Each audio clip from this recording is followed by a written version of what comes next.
Assalamualaikum warahmatullahi wabarakatuh. Saya dari kelompok 1, Raja Ruwan Hadiansyah Rahab, dan teman saya Ramadhan Tiar dan Adam Fatur Rahman ingin membuat video tentang penjelasan dari proposisi, disjungsi, bikondisional, dan argumen. Yang pertama, saya akan menjelaskan tentang proposisi. Dalam matematika diskrit, proposisi merujuk pada pernyataan yang memiliki kejelasan yang mutlak. Artinya, pernyataan tersebut dapat diinterpretasikan sebagai benar atau salah, tanpa ada kebingungan atau ambiguitas. Proposisi merupakan dasar dari logika matematika, karena logika matematika mempelajari bagaimana kita dapat menggunakan pernyataan yang jelas ini untuk membuat kesimpulan yang tepat. Proposisi itu logika didasarkan pada hubungan antara kalimat atau pernyataan, statement.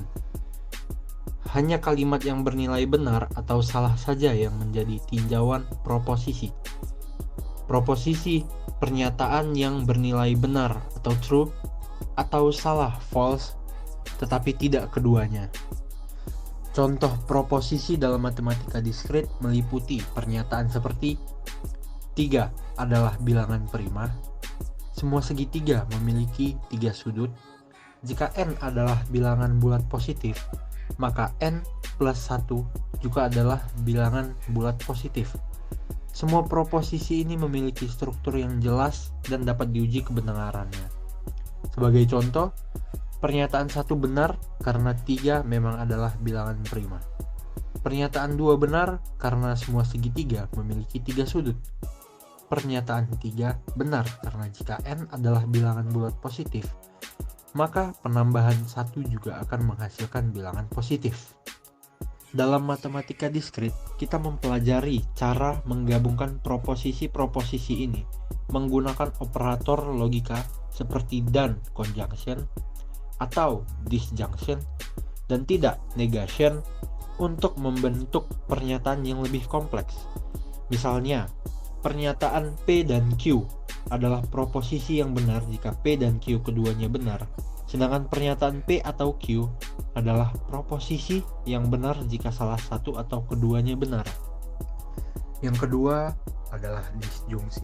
Dalam matematika diskrit, disjungsi merupakan salah satu jenis operasi logika yang umum digunakan untuk menggabungkan 2 atau lebih proposisi menjadi satu pernyataan yang lebih besar. Simbol yang biasanya digunakan untuk menyatakan disjungsi adalah V, simbol atau. Jika kita memiliki 2 proposisi, katakanlah P dan Q, maka disjungsi dari kedua proposisi tersebut dilambangkan sebagai P atau Q adalah pernyataan yang benar jika salah satu atau kedua proposisi tersebut benar. Beberapa contoh penggunaan disjungsi dalam matematika diskrit. Jika P adalah pernyataan hari ini hujan dan Q adalah pernyataan saya akan membawa payung, maka P atau Q adalah pernyataan hari ini hujan atau saya akan membawa payung. Pernyataan ini benar jika hari ini hujan atau jika saya akan membawa payung, atau jika keduanya benar. 2. Misalkan P adalah pernyataan bilangan tersebut adalah bilangan prima dan Q adalah pernyataan bilangan tersebut adalah bilangan genap. Jika kita ingin menyatakan bahwa sebuah bilangan bisa jadi prima atau genap, kita bisa menggunakan disjungsi P atau Q. Pernyataan ini akan benar jika bilangan tersebut adalah bilangan prima, bilangan genap, atau keduanya. Yang ketiga adalah bikondisional. Dalam matematika diskrit, bikondisional adalah sebuah jenis operasi logika yang menggabungkan 2 pernyataan menjadi satu pernyataan tunggal. Operasi ini juga dikenal sebagai if and only if atau jika dan hanya jika. Simbol yang biasa digunakan untuk menyatakan bikondisional adalah panah 2 arah. Pernyataan bikondisional P panah 2 arah Q adalah benar jika kedua pernyataan P dan Q sama-sama benar atau jika keduanya sama-sama salah. Dengan kata lain, pernyataan ini menyatakan bahwa P dan Q memiliki nilai kebenaran yang sama. Beberapa contoh penggunaan bikondisional dalam matematika diskrit. 1.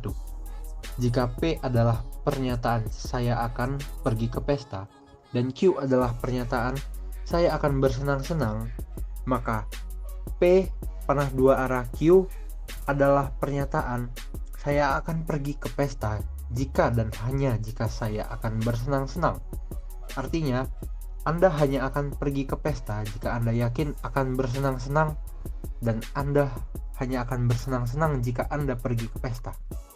2. Dalam matematika, jika P adalah pernyataan X adalah bilangan prima dan Q adalah pernyataan X hanya memiliki dua faktor, maka P panah dua arah Q adalah pernyataan X adalah bilangan prima jika dan hanya jika X hanya memiliki dua faktor. Artinya sebuah bilangan akan dianggap prima jika dan hanya jika hanya memiliki dua faktor.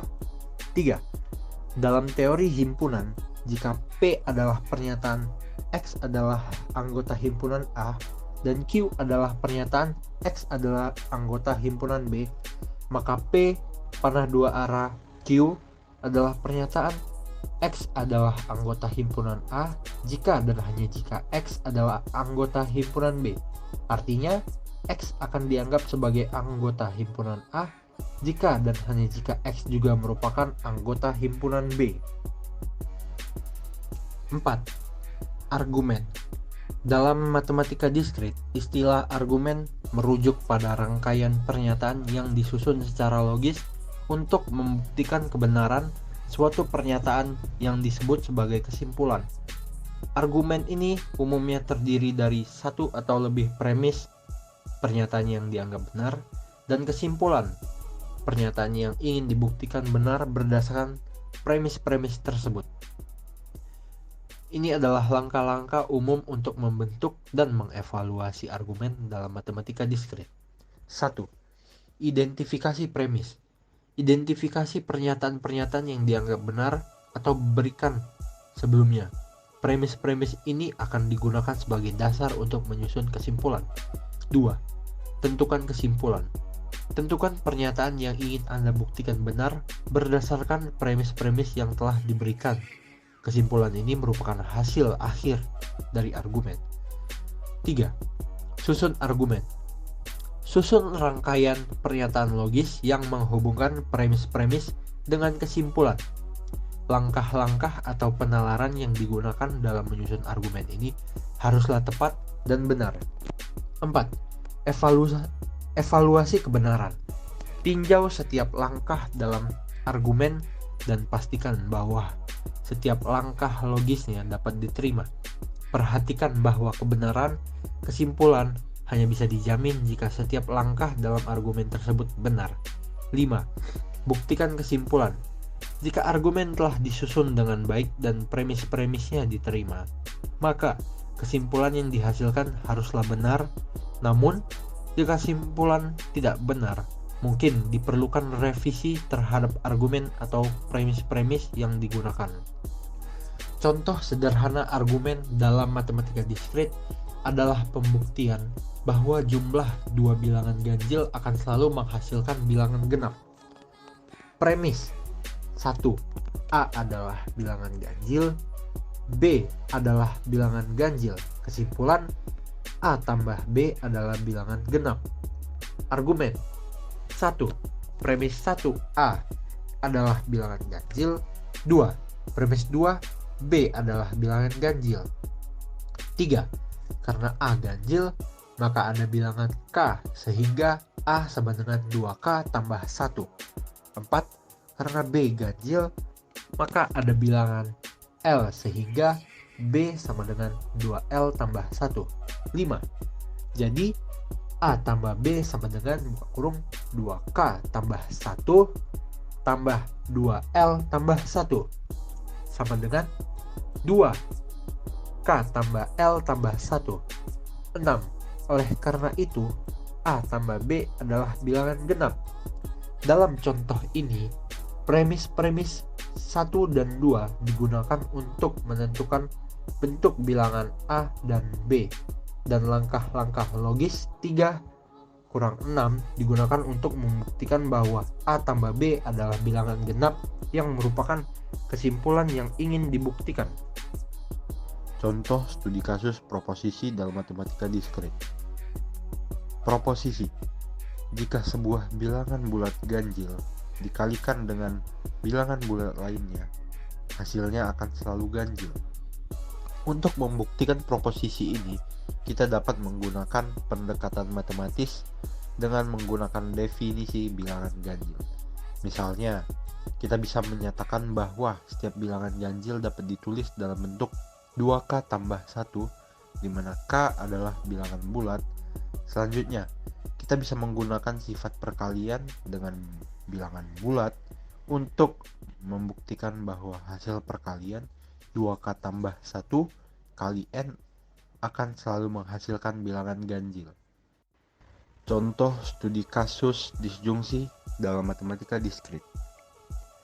Jika seseorang lulus ujian matematika atau ujian bahasa Inggris, maka mereka akan lulus ujian.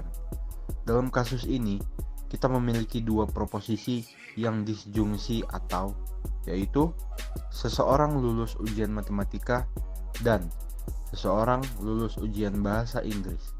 Disjungsi menyatakan bahwa minimal salah satu dari kedua proposisi tersebut harus benar.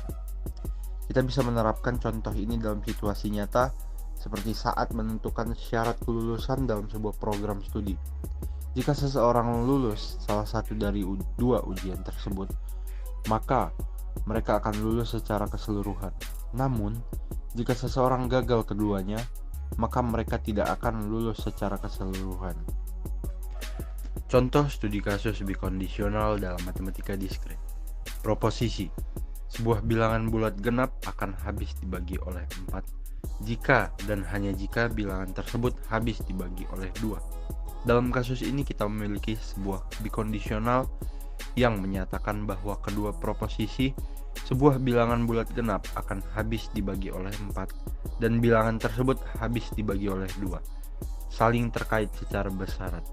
Artinya, jika salah satu proposisi terpenuhi, maka proposisi lainnya juga harus terpenuhi dan sebaliknya.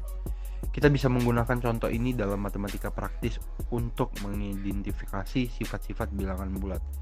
Jika suatu bilangan bulat genap habis dibagi oleh 4, maka pasti juga habis dibagi oleh 2, dan sebaliknya.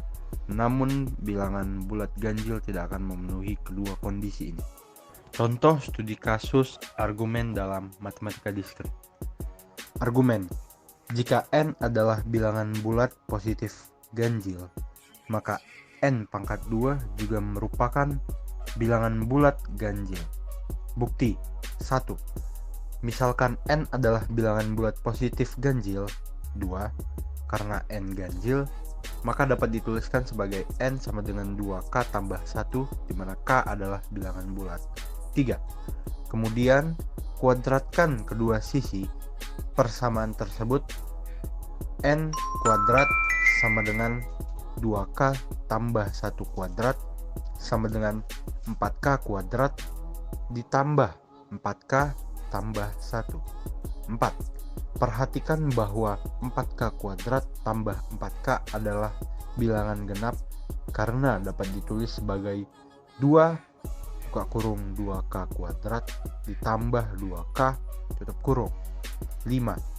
Jadi N kuadrat dapat ditulis dalam bentuk 2M tambah 1, di mana M adalah bilangan bulat.